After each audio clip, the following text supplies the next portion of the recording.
Track Wrestling here in Fort Lauderdale on the eve of South Beach Duels with Missouri coach Brian Smith, and you guys have 4 pretty tough duels here. Yeah. Starting off with Old Dominion Conference dual meet. How did you set up who you were going to wrestle here? What were the plans behind the 4 opponents? We always wrestled Cornell down here because when Rob and I talked about doing something down here, we would always compete with each other.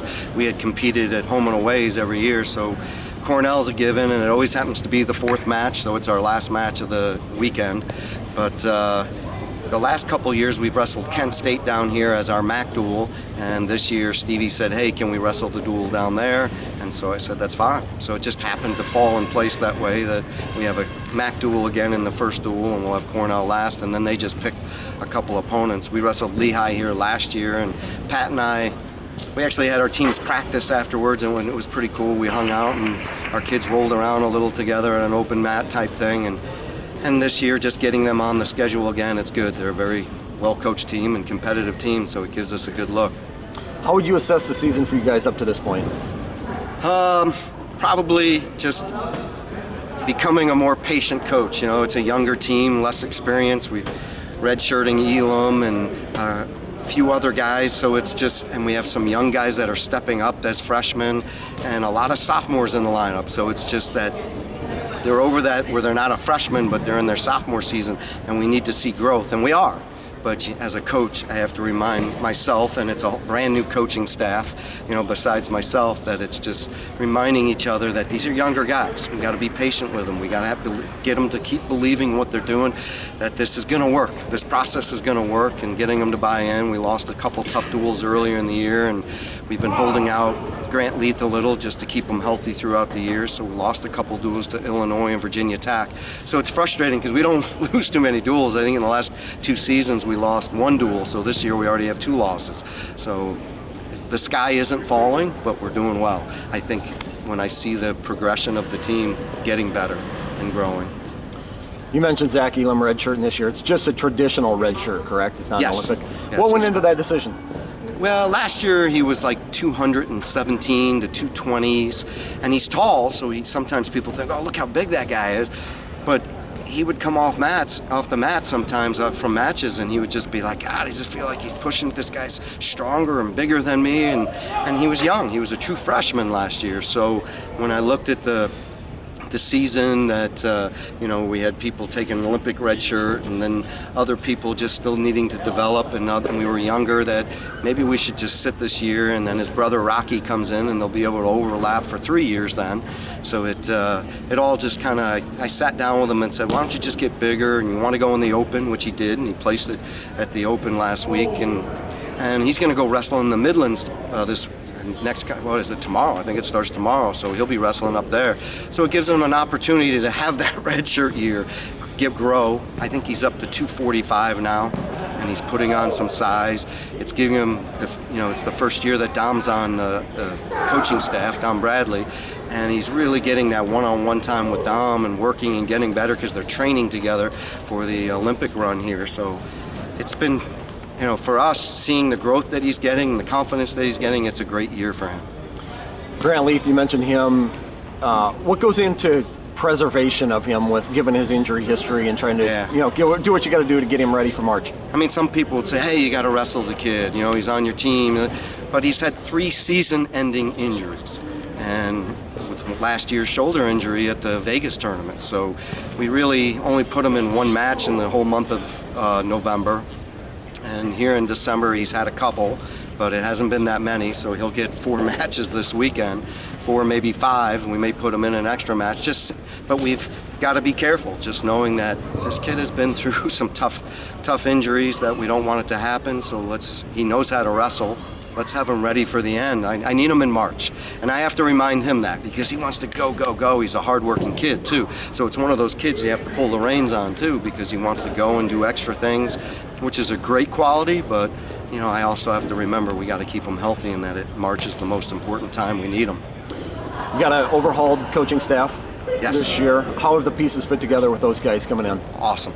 I've just with their families and how their families have come in and there's a wives, little chat group and how great they get along, and how, with Kendrick and Ty knowing each other at Purdue, they worked together a little, so they had some time together. And then of course Kendrick was out there at Nebraska, and that's where Dom was too, so there were some pieces, and of course Dom wrestled for me, so there was that. We're very tight, so it's worked out great.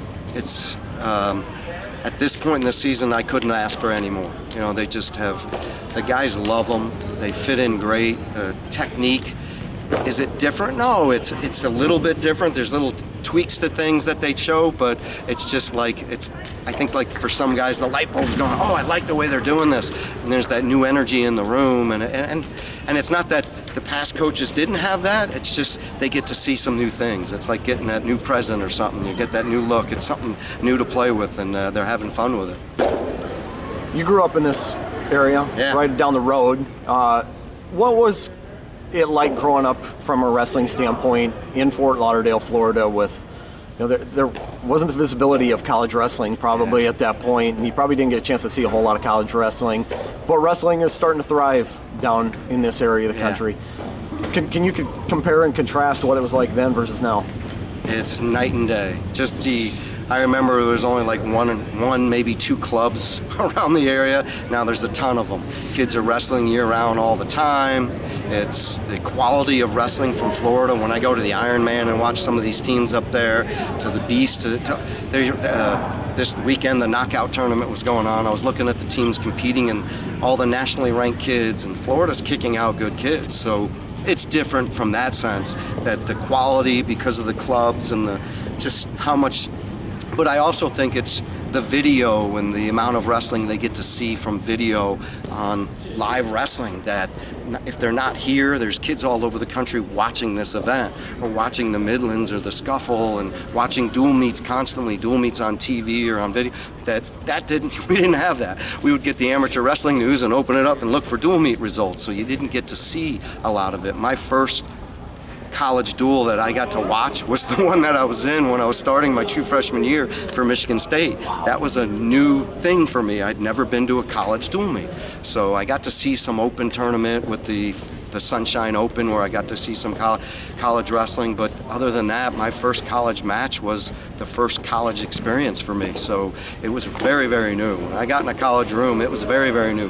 Where these guys are at the Olympic training centers, the regional training centers, they're getting that experience when they're in high school to work out with college guys.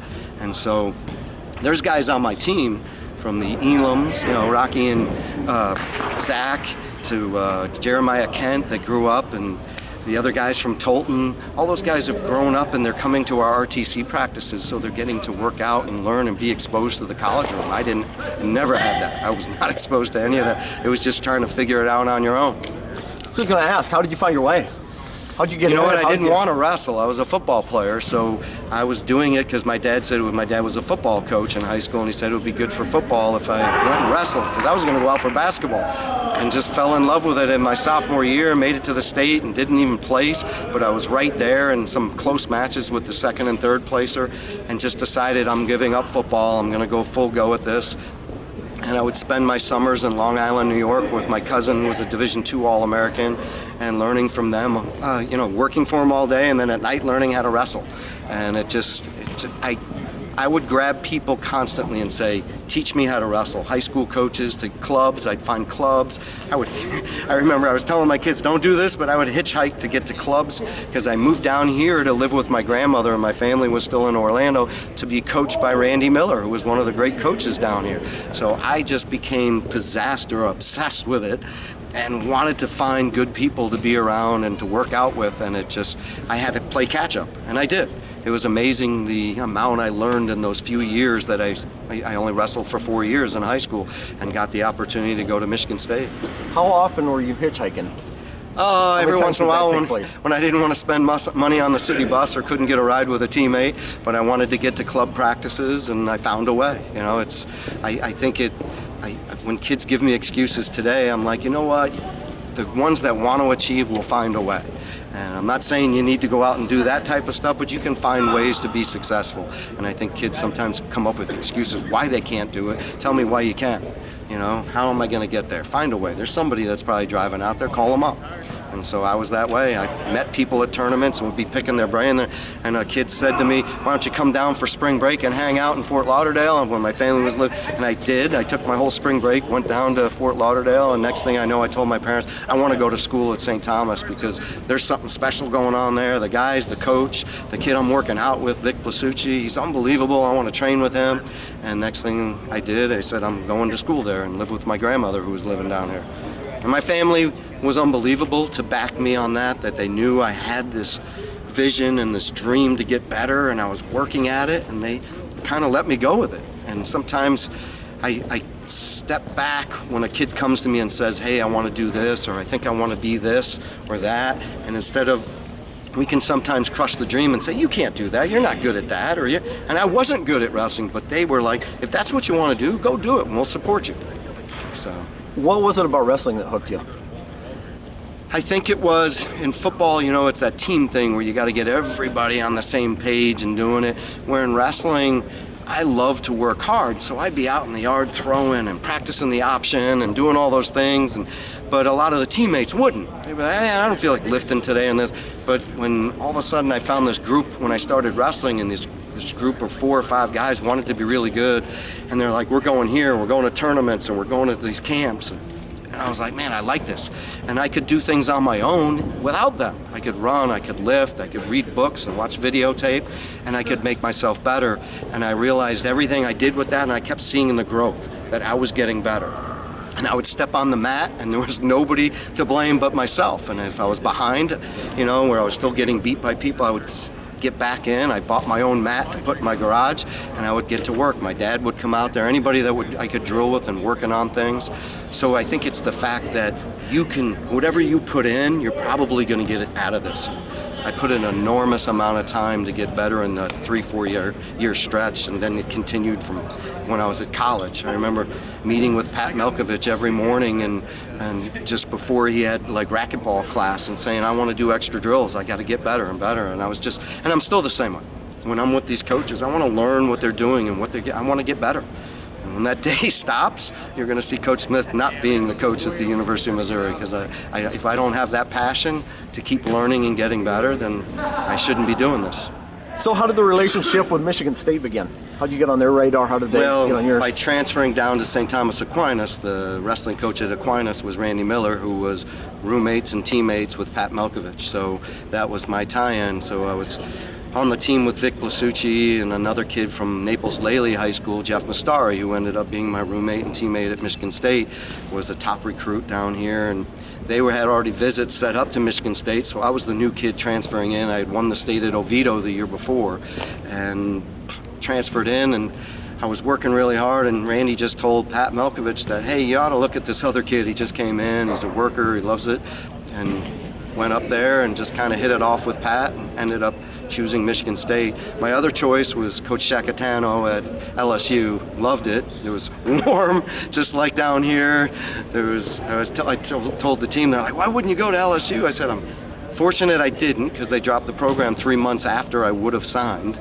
And so, but I remember meeting Kevin Jackson in his dorm room and things like that they had a good little team. But Michigan State, I just felt like, man, I had, through reading and all that, knew the Big Ten was really good, and they had just finished second in the Big Ten the year before. So they were a great program in the Big Ten at that time, so it was like exciting for me. And I went to an Ohio State, Michigan State football game, so that was the connection.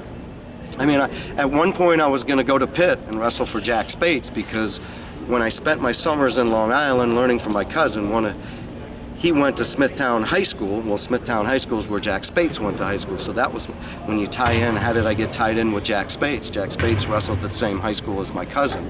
And that's why later on I was getting recruited by Jack, but then he went to West Point. And I didn't want to go to West Point at that time. So the great thing about Jack is he would still call me and guide me through the process of recruiting. And I was getting looked at by Chattanooga and some other schools, but wanted to go to the Big Ten. Where did you think all this was going to go when you went in school? What did you want to do at that point? Did you want to coach? I always wanted to coach. Yeah. From 4 years old, I was going to be a teacher and coach like my dad. Never changed, never swayed away from it. I showed up day one at Michigan State. I remember meeting with my advisor, and she kept trying to say, well, what else do you want to do? I'm like, no, I want to be a teacher and a coach. I like history, phys ed, whatever I can do. Whatever I can do with those things, I want to be a teacher and a coach. And that's it. And that's all I studied through college and went through it and loved the classes, enjoyed it. And I got to do my student teaching, loved it. So that's all I look forward to, and came down here and was a teacher and a coach for 2 years at Western High School. And we were second to Brandon my first year. Was loving it, having the time of my life. Was coaching Lee Pritz his junior and senior year at the titles, so it was a lot of fun. We had some good teams. And the second year, we finished up fourth and had some good battles, but I had a youth program growing that I thought, man, we're going to be really, really good for a long time with these kids coming through, because I used to take Mats down to the junior highs and do like little, wrestling things, bring my guys down, and Lee and a couple of the kids would do little demonstrations and get the kids to come to the club, and it was growing. But then Jack called me in the fall because I was coaching the cadet team, and he's like, I thought he was going to ask me about some more cadets again, and he's like, how would you like to be the restricted earnings coach? And I said, heck yeah. And so everybody said I was crazy to do it. I had just bought a house, was close to getting engaged with my now wife that we've been married 26 years, and I just up and left in the fall of my third year of teaching and coaching, and just said I'm going to go take a job for $12,000 and no benefits and no anything, but I got to be on a staff with Jack Spates and Rob Cole, and I spent 5 years there. Jack ended up going to Oklahoma, and Rob and I worked together for 4 more years, but it was just when I look back, it was an unbelievable experience. When I talk about wanting to learn, I got in that room and those guys were teaching and how they were working with their athletes and things, and I was just like a sponge and wanting to learn.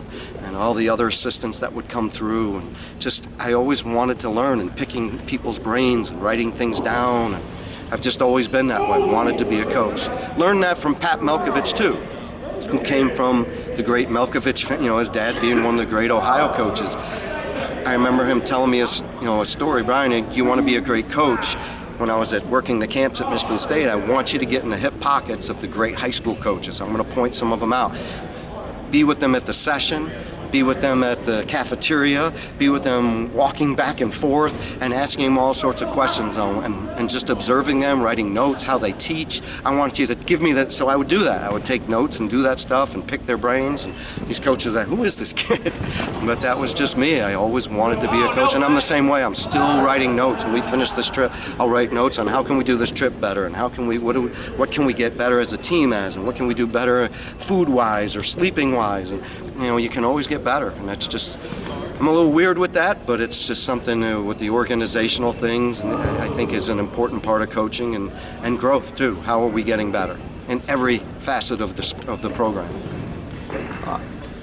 What was, Missouri wasn't a hot ticket job when you took it over. I mean, to me it was the dream job. Yeah. I remember Mandy Smith, who her dad's George Smith at St. Thomas Aquinas, the famous football coach, but she was one of our wrestling managers when I was a senior. I think she was a freshman, and then she went to Purdue and was a manager there, so I would run into her all the time when I was coaching and whatever and doing things, and she's now Roger Chandler's wife, but we would talk, and she was working at Missouri, and I would call her sometimes and go, how's Missouri doing? And because we were friends, and I just remember saying, man, if that job ever opens, that would be a dream job for me.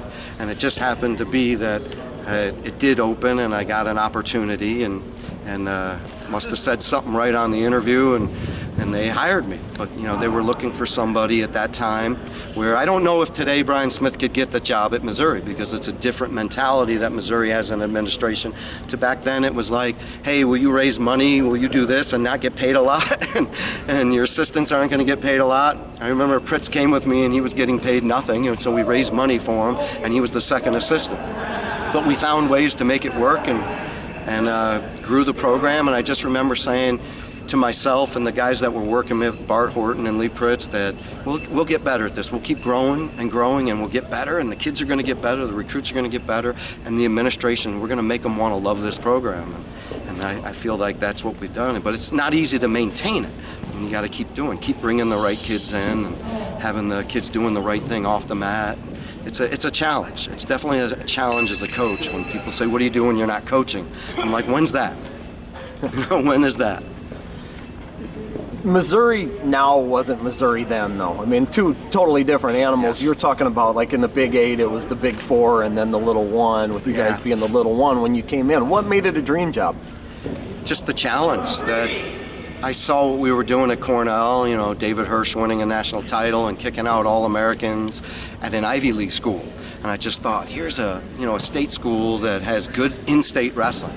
I was looking when I got there, people like the Perlers had just finished college, were finishing up college, and Henson, and I was thinking, these kids came from the state of Missouri.